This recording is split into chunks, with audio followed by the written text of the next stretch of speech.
Yo, I'm back, and I've recently gotten back into Ultrakill, and most people talk about gameplay or speedruns, but I'm not a bum, so I've decided to talk about the looks, especially after the Ultra revamp. And before we start, sub and join the Discord. So let's start with... The sun beaming.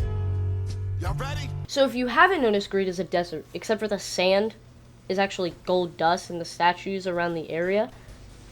And in the second level, goddamn the sun, it shows a pyramid next to you. And this level has bright lights, nice reflections, and beaming lights in the windows, which honestly looks absolutely amazing to me. And a temple design in the middle, which I think just fits, like, the theme of the level so well.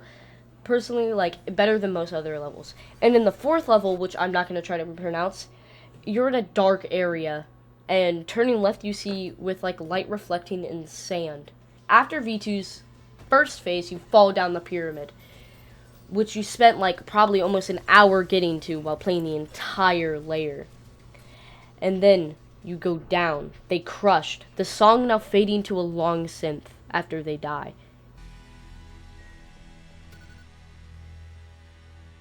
And then the rest of the level barely having any music besides that long synth. Only the sounds of wind and sand as you walk on them. Entering. Row, row, row your boat gently down the stream. Wrath, it's not meant to be pretty or nice, but it is. The first level is like rocks and water and shit. Some stone and lights vaults in between rooms, creating an atmosphere of a dark, eerie cave, blah, blah, blah, blah, blah, blah, blah, blah. So then you leave the cave and enter 5-2, an ocean of screaming souls fighting for air, and when one falls and sinks to the bottom, they become part of the Leviathan, a giant creature of souls, a mass of flesh and bone. But the ocean has docks and shakes, I put shakes instead of shacks in my script, with idols, an attempt to make an angelic creature from ferrymen to impress Gabriel, and make an enemy invincible until you punch the idol.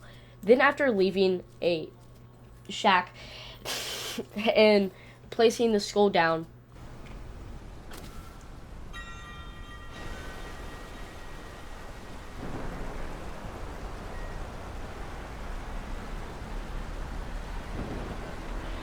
the fucking Titanic, which has a ferryman on it. You can bribe him, but you can also fight him and enter the ship.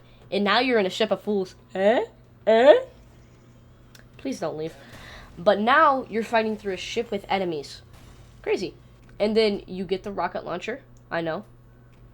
And then the Leviathan turns the ship upside down. And now you have to beat the level upside down, which is a really cool thing Hakita never uses again, which makes me really... Did I say that right? Hakita. Which is sad. But then in the next level, the entrance is flooded with water, and you leave in a dark, basically what feels like an unlimited ocean with faint lights. And while walking, you see...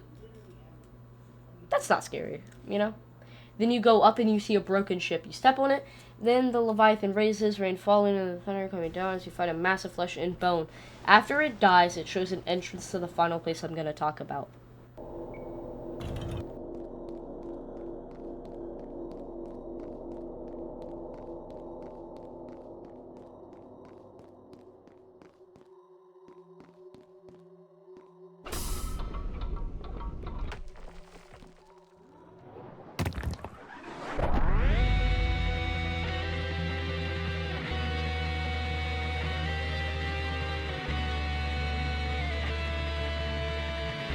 Heresy is a city in Heresy with red skies and falling blood. But in the first level, we're inside a building, then leave, and looking up is an upside down city with a bright red sky as we're on top of high platforms in the sky. And honestly, there's not much to say, which is what I would say if P2 didn't exist.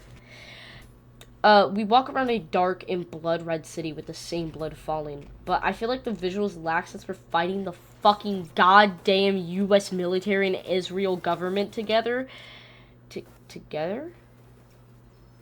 So, my fucking script's dumb as hell. I just wrote that. So that's all I could think of for Heresy. So that's kind of it for this video. I know it's really short, but like I just wanted to talk about it. I think it was really cool. So join the Discord, subscribe, and thank you for watching.